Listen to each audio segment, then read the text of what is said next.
रात का अंधेरा, खामोश गलियां और एक अनजाना साया। लोग कहते हैं परछाई सिर्फ रोशनी से बनती है, लेकिन सच ये है कि कुछ परछाइयां अंधेरे से भी जन्म लेती हैं।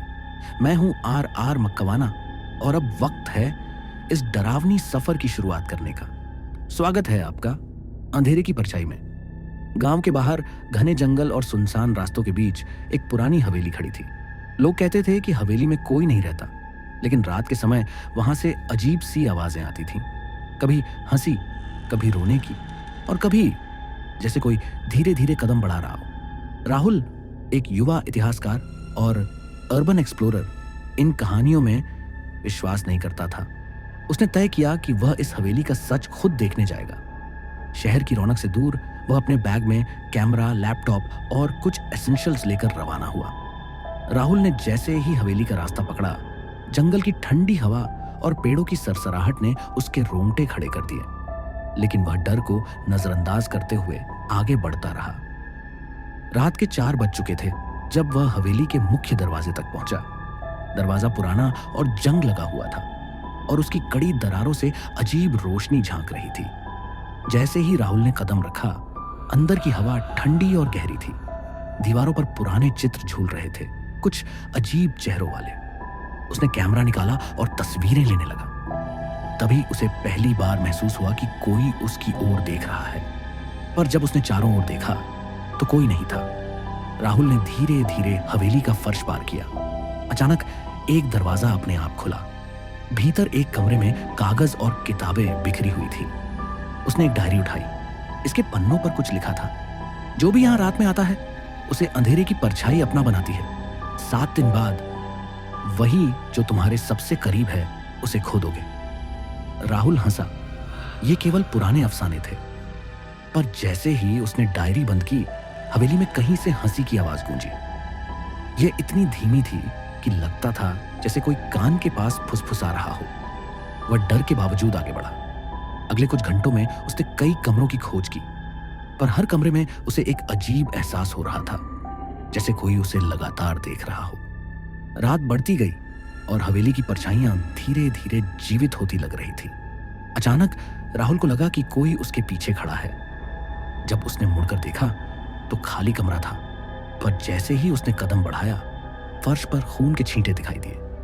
उसने उन्हें देखा तो दिल की धड़कन तेज हो गई, पर वह समझ नहीं पाया कि ये कैसे हुए। राहुल ने ठान लिया कि वह इस रहस्य को सुलझाएगा। उसने हवेली के तहखाने में जाने का निर्णय लिया। तहखाने की सीढ़ियां गहरी और अंधेरी थी। नीचे उतरते ही उसने देखा कि दीवारों पर पुराने चित्र और प्रतीक उकेरे हुए थे। कुछ चित्रों में उसने अपने परिवार के सदस्यों की शक्लें देखी। तभी उसके फोन की फ्लैशलाइट अपने आप जली और बुझ गई। कमरे में अचानक ठंडी हवा का झोंका आया। राहुल ने महसूस किया कि उसके चारों ओर कुछ चलता हुआ है। उसने देखा परछाइयां जो मानो जीवित हों। उनकी आंखों में अजीब चमक थी। उसने डायरी याद की। 7 दिन बाद जो उसके सबसे करीब था उसे खोना होगा। दिल में डर और दिमाग में सवाल, राहुल ने तय किया कि वह यह रहस्य उजागर करेगा। अगले दिन वह गांव के बुजुर्गों से मिला। उन्होंने हवेली की कहानी सुनाई। कई साल पहले यहां एक प्राचीन परिवार रहता था, जिनके सदस्यों को अजीब मौतें हुई थीं। कहा जाता था कि परिवार के एक सदस्य ने कालकंटक शक्ति को अपने कब्जे में लिया था और उसकी आत्मा हवेली में बंद हो गई। जो भी हवेली में आता, उसकी प्रियतम आत्मा परछाई में बदल जाती। राहुल ने महसूस किया कि वह सिर्फ इतिहास नहीं देख रहा, बल्कि वह खुद उस शाप का हिस्सा बन चुका था। रात को हवेली में वापस लौटते समय उसने देखा कि वही परछाई उसे घेर रही थी। वह भागने लगा, पर दरवाजे अपने आप बंद हो गए। परछाई ने धीरे धीरे उसके पास आकर कहा, तुमने सच जान लिया है, अब तुम्हारा भी अंधेरे में स्वागत है। राहुल ने चिल्लाया और हवेली की गहरी तहखाने में भागा। वहां उसने एक पुराना शीशा देखा। जब उसने उसमें देखा तो अपनी ही शक्ल नहीं थी, बल्कि उसके पीछे खड़े अजनबी की शक्ल दिखाई दी।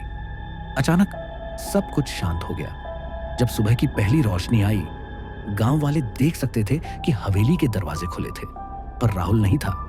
बस उसकी डायरी पड़ी थी जिस पर लिखा था, अंधेरे की परछाई अब मुक्त है, गांव में लोग अब भी कहते हैं कि हवेली में रात के 3:07 पर अगर कोई हंसी सुन ले तो उसे वही खोना होगा जिससे वह सबसे ज्यादा प्यार करता है।